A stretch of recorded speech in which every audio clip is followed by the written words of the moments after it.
കമ്പനിയുടെ ഒരു review meeting നടക്കുകയായിരുന്നു. ഞാൻ കസാരയിലും ഏട്ടൻ തറയിലും ഇരുന്നാണ് അറ്റൻഡ് ചെയ്യുന്നത്. തറകൾക്കല്ലെങ്കിൽ തറയാണല്ലോ ആപ്റ്റ്. ഇടയ്ക്ക് എനിക്കെന്തോ അസ്വസ്ഥത തോന്നി. തലചുറ്റി വീഴാൻ പോയപ്പോഴേക്കും ഏട്ടൻ ഓടി വരുന്നത് കണ്ടു. മുഖത്ത് വെള്ളം വീണപ്പോഴാണ് ബോധം വന്നത്. "നിവി, അറിയോ ഓക്കെ?" "ആ ഏട്ടാ, ഇപ്പോൾ കുഴപ്പമൊന്നുമില്ല." ഞാൻ നേരെ ഇരുന്നു. "എന്തെങ്കിലും ബുദ്ധിമുട്ടുണ്ടെങ്കിൽ പറഞ്ഞൂടെ?" ഏട്ടൻ ദേഷ്യവും സങ്കടവും കലർന്ന സ്വരത്തിൽ ചോദിച്ചു. "അത് കുഴപ്പമൊന്നുമില്ലെന്ന് വിചാരിച്ചു ഏട്ടാ." "വിചാരിച്ചു അല്ലെങ്കിലും ഒക്കെ നിന്റെ വിചാരമാണല്ലോ. എന്തെങ്കിലും പറ്റിയിരുന്നെങ്കിലോ?" കുറച്ചു കാലമായി ദേഷ്യപ്പെടാറില്ലായിരുന്നു. കിട്ടിയ അവസരം മുതലെടുക്കുകയാണല്ലോ കള്ളപ്പെടുക. ഇനിയൊരു വഴിയേ ഉള്ളൂ. 19ാമത്തെ അടവ്. ആ മുഖം നേരെ പിടിച്ചു. കവിളിലൊരു കടി കൊടുത്തു. പയ്യെ ദേഷ്യന്മാരൊരു കള്ളച്ചിരി ആ മുഖത്ത് വിരിഞ്ഞു. ഒന്നും കയ്യിൽ വെച്ചുകൊണ്ടിരിക്കുന്ന ശീലം ഏട്ടനില്ലാത്തത് കൊണ്ട് പലിശ സഹിതം തിരിച്ചു കിട്ടി. കുറച്ചാഴ്ചകൾക്കായുള്ള കടം അങ്ങ് വീടി. ലജ്ജാവതിയായി കാലുകൊണ്ട് നിലത്ത് കളം വരക്കാൻ തുടങ്ങുമ്പോഴാണ് ലാപ്പിൽ സ്ക്രീനിലേക്ക് നോക്കുന്നത്. MD അടക്കം സകലരും കണ്ണും തള്ളിയിരിപ്പുണ്ട്. എല്ലാം കണ്ടെന്ന് വ്യക്തമാണ്. ഞാൻ ഏട്ടനെ വിളിച്ചു കാണിച്ചു കൊടുത്തു. ഒറ്റയ്ക്ക് അനുഭവിക്കാൻ ഒരു മടി. മരണ വീട്ടിൽ വെച്ച് പരിചയക്കാരെ കണ്ടതുപോലെ ചിരിക്കണോ കരയണോ എന്നറിയാതെ ഞങ്ങൾ നിന്നു. ഒരവിഞ്ഞ ഇളി മുഖത്തുണ്ടായിരുന്നു എന്ന് സംശയമുണ്ട്. "I am really sorry, she is carrying." പെട്ടെന്ന് ഫെയിൻ്റായി വീണപ്പോൾ പേടിച്ചുപോയി. "Okay guys, you carry on, will catch you later." അത്രയും പറഞ്ഞ് MD മീറ്റിംഗ് വൈൻഡപ്പ് ചെയ്തു. എന്നാലും അയാളെന്താ ക്യാരി ഓൺ പറഞ്ഞത്? അത് പറയുമ്പോഴുള്ള ഒരു ഭാവവും. "ഛേ, ഒരു വർഷത്തേക്ക് ഞങ്ങൾക്ക് സമ്പർക്ക വിലക്കുള്ളത് മൂപ്പർക്ക് അറിയില്ലായിരിക്കുമോ?" പെട്ടെന്ന് ഫോൺ റിങ് ചെയ്യുന്നത് കണ്ടു. നോക്കുമ്പോൾ ആയുഷിൻ്റെ പേരാണ് ട്രൂകോളറിൽ കാണിക്കുന്നത്. ഇവൻ ഇപ്പോഴും ജീവനോടെ ഉണ്ടായിരുന്നു അല്ലേ? ഞാൻ ഏട്ടനെയും വിളിച്ചെടുത്തി കോൾ എടുത്തു. 2 വട്ടം ഹലോ ഹലോ എന്ന് പറഞ്ഞു. ആ സമയം കൊണ്ട് കോൾ റെക്കോർഡ് ഓൺ ആക്കിയിട്ട് ഒന്നും അറിയാത്തത് സംസാരിക്കാൻ തുടങ്ങി. "ഹലോ." ചിന്നുവിൻ്റെ ശബ്ദമാണ് കാതിൽ പതിഞ്ഞത്. എൻ്റെ കുട്ടി കരയുകയാണ്. ഞെട്ടിപ്പോയി. ശ്വാസം നിലക്കുന്നത് പോലെ.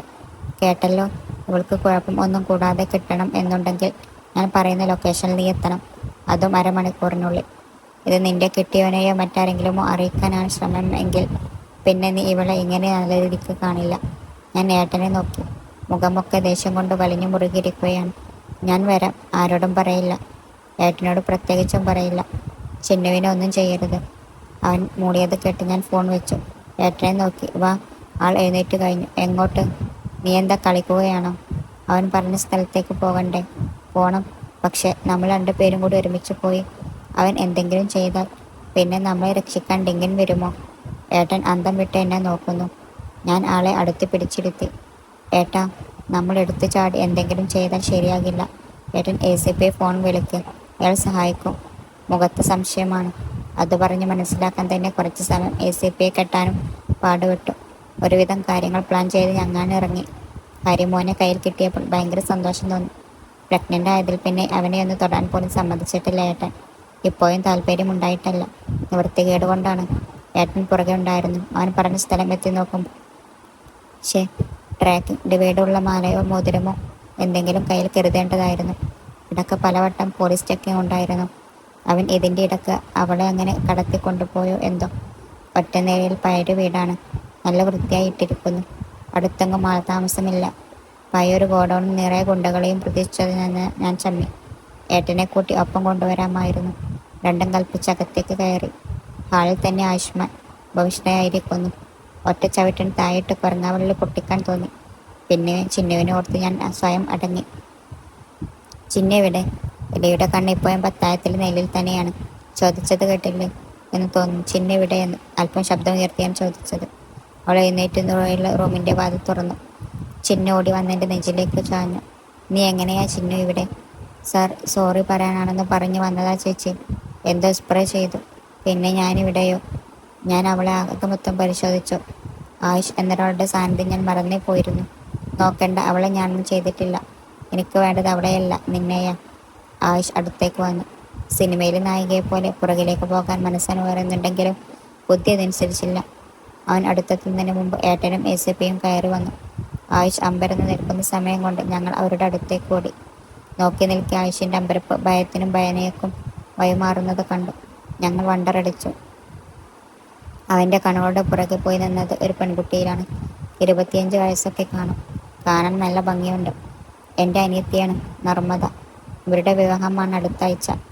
അടപ്പാവി, തങ്കക്കട്ടി കയ്യിൽ വെച്ചിട്ടാണോ നീ മുക്കുപണ്ടം പണയം വെക്കാൻ ഇറങ്ങിയത്? അല്ലെങ്കിലും കട്ടത്തുന്നതിൻ്റെ ഒരു സുഖം വേറെയാണല്ലോ. ആ കുട്ടി മുന്നോട്ട് വന്നു. ആയുഷിന് ഒരു നല്ല തല്ല് പ്രതീക്ഷിച്ചു. നിന്നെ അവൾ അവിടെ കിടന്ന് സോഫ മറിച്ചിട്ടു. മണിച്ചിത്രത്താഴിലെ നാഗവല്ലിയുടെ ഭാവമാണ് അപ്പോൾ തോന്നിയത്. അടുത്തത് അവനാണ്. നല്ല തല്ല് കിട്ടണേ കണ്ണാ. ഇന്നേക്ക് ദുർഗാഷ്ടമി. പിന്നെ ഞാൻ കൊന്ന് രക്തത്തെ കുടിച്ച്. ഞാൻ ആ സീൻ ഓർത്ത് ഞാനിന്ന് പുളകം കൊണ്ടു. ആയുഷ് ആണെങ്കിൽ പേടിച്ച് മരിച്ചു പോകും എന്നൊക്കെയുള്ള എക്സ്പ്രഷനിലാണ്. ബേബി സോറി, അവൻ പറഞ്ഞു. അവൾ ഒന്നും പറയാതെ ഞങ്ങളെ ചൂണ്ടിക്കാണിച്ചു. ഞങ്ങൾക്ക് കാര്യം മനസ്സിലായില്ലെങ്കിലും അവന് മനസ്സിലായി. പഴയ സിനിമകളിലെ ബാബു നമ്പൂരിയെ അനുസ്മരിപ്പിക്കുന്ന ഭാവത്തോടെ അവൻ ഞങ്ങളോട് വന്ന് സോറി പറഞ്ഞു. അവളും വന്ന് സംസാരിച്ചു. പിന്നെ വേഗത്തിൽ പുറത്തേക്ക് പോയി. ആ കുർത്തയുടെ അറ്റത്ത് കുരുക്കിട്ട് വലിച്ചാൽ എന്നെപ്പോലെ ആയുഷും പുറകെ പോകുന്നത് കണ്ടു. എന്താ സാർ ഇതൊക്കെ? ആ കുട്ടിയെ കൊണ്ട് അവനെ വിവാഹം കഴിപ്പിക്കാനാണോ തീരുമാനം? അതെ, അവൾക്ക് മാത്രം അവനെ മെരുക്കാൻ പറ്റൂ. ഇപ്പോൾ തന്നെ കണ്ടില്ലേ വാലുപോലെ പുറകെ പോകുന്നത്. എന്നാലും ഒരു കുട്ടിയുടെ ജീവിതമല്ലേ, അതും സാറിൻ്റെ സ്വന്തം സഹോദരി. അവനെപ്പോലെ ഒരു ആഭാസനയൊക്കെ. ഏട്ടൻ സംശയം മറച്ചു വെച്ചില്ല. അവൻ ആഭാസനൊന്നല്ലല്ലോ. അസൂയ, കുശുമ്പ്, കോഴിത്തരം ഇതെല്ലാം അല്പം കൂടുതൽ ആണെന്നേ ഉള്ളൂ. ഇതിനൊക്കെ ഉള്ള മരുന്ന് അവളുടെ കയ്യിലുണ്ട്. സാറിൻ്റെ ആത്മവിശ്വാസം ഞങ്ങൾക്ക് ധൈര്യമായി. ഞങ്ങൾ തിരികെ പോന്നു. ഹോട്ടലുകളിൽ ഒന്നും ഇരുന്ന് കഴിക്കാൻ പറ്റിയില്ലല്ലോ. അതുകൊണ്ട് 3 മസാല ദോശ പാർസൽ വാങ്ങി. ഫ്ലാറ്റിൽ ചെന്നപാടെ ഡ്രസ് പോലും മാറി നിൽക്കാതെ ഞാൻ അത് കഴിച്ചു. പിന്നെ വിശപ്പ് തോന്നിയിട്ട് ഏട്ടൻ്റെത് കൂടി കഴിച്ചു. 5 മിനിറ്റിനുള്ളിൽ ഒക്കെ കൊണ്ടുപോയി ഛർദ്ദിച്ചു കളഞ്ഞു. ആഹാ, ഇരട്ടപ്പെട്ട സുഖം. വർഷങ്ങൾ കഴിഞ്ഞു പോകുന്നത് എത്ര പെട്ടെന്നാണ്. അന്ന് എൻ്റെ വയറ്റിൽ ഉണ്ടായിരുന്ന കുഞ്ഞാമി ഇപ്പോൾ 1-ാം ക്ലാസ്സിലാണ്. ഒരു മോളും കൂടെയുണ്ട്, പൊടിമോള്. 1.5 വയസ്സായി. അവൾ വളർന്നു വന്നിട്ട് വേണം ഈ പേര് ചീത്ത കേൾക്കാൻ. അപ്പോൾ വിവാഹം കഴിച്ചു. നാത്തൂൻ്റെ പേര് മീര. ഒരു മോനുണ്ട്, ചിക്കു, 1 വയസ്സായി. അച്ഛനും മോനും കൂടിയാണ് ഇപ്പോൾ ചോട്ടാഭീം കാണുന്നത്.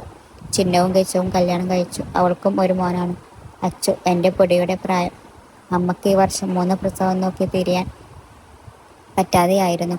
അപ്പൻ അഭിജാത്യമൊക്കെ എപ്പോഴും കർശനമായി പിടരുന്നുണ്ട്. അത്യാവശ്യം കൃഷിയും കൊച്ചുമോൻ നോട്ടവും ഒക്കെയായി നടക്കുന്നു. പാറുവും വിവാഹം കഴിച്ചു. അവർ കാനഡയിലാണ്. 2 കുട്ടികൾ ട്വിൻസാണ്. അച്ഛനും അമ്മയും പ്രസവ സമയത്ത് അവിടേക്ക് പോയിരുന്നു. ഇപ്പോൾ ഞങ്ങളുടെ കൂടെയുണ്ട്. ഫ്ലാറ്റിൽ അല്ല കേട്ടോ, ഞങ്ങൾ ഓണടുത്തൊരു വീട് വാങ്ങി. അവിടെയാണ് ഞങ്ങളും അച്ഛനും അമ്മയും. ഹരിയേട്ടൻ ഉണ്ണിക്കുട്ടൻ ഇപ്പോൾ 4-ാം ക്ലാസ്സിലായി. മാളൂട്ടി 2-ലും. അതേ സ്കൂളിൽ ഒന്നിൽ പഠിക്കുകയാണ് എൻ്റെ കുഞ്ഞാമി. മാളൂട്ടിക്ക് ശേഷം 3 കുട്ടികൾ കൂടി അവർക്കുണ്ടായി. മിന്നു UKG, ചാരുവിന് 3 വയസ്സ്, ഏറ്റവും ഇളയ കുഞ്ഞിന് 1 വയസ്സ്. ഇനി ഒരു കുഞ്ഞും കൂടി ആയിട്ട് പരിപാടി നിർത്തുന്നതിനെ കുറിച്ച് ആലോചിക്കാം എന്നാണ് ഹരിയേട്ടൻ പറയുന്നത്. ഞങ്ങൾ പിരിഞ്ഞത് നന്നായി. ഇല്ലെങ്കിൽ 2 വർഷം കൂടുമ്പോൾ പ്രസവിച്ച് ഞാനൊരു പരുവത്തിലായേനെ. ആമികൃഷ്ണയുടെയും അക്ഷയുടെയും പേരൻസ് അകത്തേക്ക് വരും. പ്രിൻസിപ്പലിൻ്റെ റൂമിൽ നിന്ന് അറിയിപ്പ് കിട്ടിയപ്പോൾ ഞങ്ങൾ അകത്തേക്ക് കയറി. ഞാനും രാജുവേട്ടനും ഹരിയേട്ടനും ദേവച്ചനും. നിങ്ങൾ ഫാമിലി ഫ്രണ്ട്സ് അല്ലേ? അവർ ചോദിച്ചു. ഞങ്ങൾ തലയാട്ടി. എന്നിട്ടാണോ ആമി അക്ഷയുടെ ചന്തിക്ക് കോമ്പസ് കൊണ്ട് കുത്തിയത്? ഞങ്ങൾ പകച്ച് പരസ്പരം നോക്കി. കുട്ടികൾ സ്കൂളിൽ എന്തോ വഴക്കുണ്ടാക്കിയതിന് വിളിപ്പിച്ചു എന്നല്ലാതെ പ്രശ്നം ഇത്ര ഗുരുതരം ആണെന്നറിഞ്ഞില്ല. ആമിയെ നോക്കിയപ്പോൾ ഒന്നും അറിയാത്ത ഭാവത്തിൽ മിസ്സിൻ്റെ ടേബിളിലേക്ക് നോക്കിയിരിക്കുന്നു. അപ്പുറത്ത് ഉണ്ണിക്കുട്ടനും അതേ ഭാവം. ആമിമോൾ ഉണ്ണിക്കുട്ടനെ കുത്തിയോ? കുത്തി. പിന്നെ സോറിയും പറഞ്ഞു. അച്ചോടാ, എന്താ ഒരു നിഷ്കു? എന്തിനാ കുത്തിയേ? ഞാൻ ചോദിച്ചു. അത് ഉണ്ണിച്ചേട്ടന് എൻ്റെ ഫ്രണ്ട് ശാന്തിനിയോട് ഐ ലവ് യു ആണെന്ന് അവൾക്ക് ഇഷ്ടമായെന്നും പറഞ്ഞു. പിന്നെ വന്നപ്പോൾ ഞാൻ പോകാൻ പറഞ്ഞു. അപ്പോൾ ചേട്ടൻ എന്നെ കറുമ്പീന്ന് വിളിച്ചു. എന്നെ കാണാൻ കൊള്ളാത്തത് കൊണ്ടോ ആരും നോക്കാത്തതെന്ന് പറഞ്ഞു. എന്നോട് ആരും ഐ ലവ് യു പറയില്ലെന്നും പറഞ്ഞു. അന്നേരം എനിക്ക് ദേഷ്യം വന്നു. ഞാൻ കോമ്പസ് എടുത്ത് ചേട്ടൻ്റെ ചന്തിക്ക് ഒരു കുത്തി. പിന്നെ ചേട്ടൻ കരയുന്നത് കണ്ട് സങ്കടം വന്നപ്പോൾ മിസ്സമാരോട് പറഞ്ഞ് മരുന്ന് വെപ്പിച്ചു. ഇത്രയേ ഞാൻ ചെയ്തുള്ളൂ.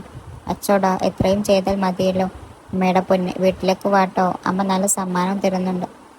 ഞാനും ഏട്ടനും മിസ്സിനോട് സോറി പറഞ്ഞ് പുറത്തേക്കിറങ്ങി. ഹരിയേട്ടനും അച്ഛനും ഞങ്ങളെ ഫേസ് ചെയ്യാൻ ബുദ്ധിമുട്ടുണ്ടായിരുന്നു. ഞാൻ ആശ്വസിപ്പിച്ചു. ഓരോ കിൻഡർ ജോയ് കുഞ്ഞുങ്ങളെ കൊണ്ട് ഷെയർ ചെയ്യിപ്പിച്ചു. അവരുടെ വഴക്കും ദേഷ്യവും അവിടെ തീർന്നു.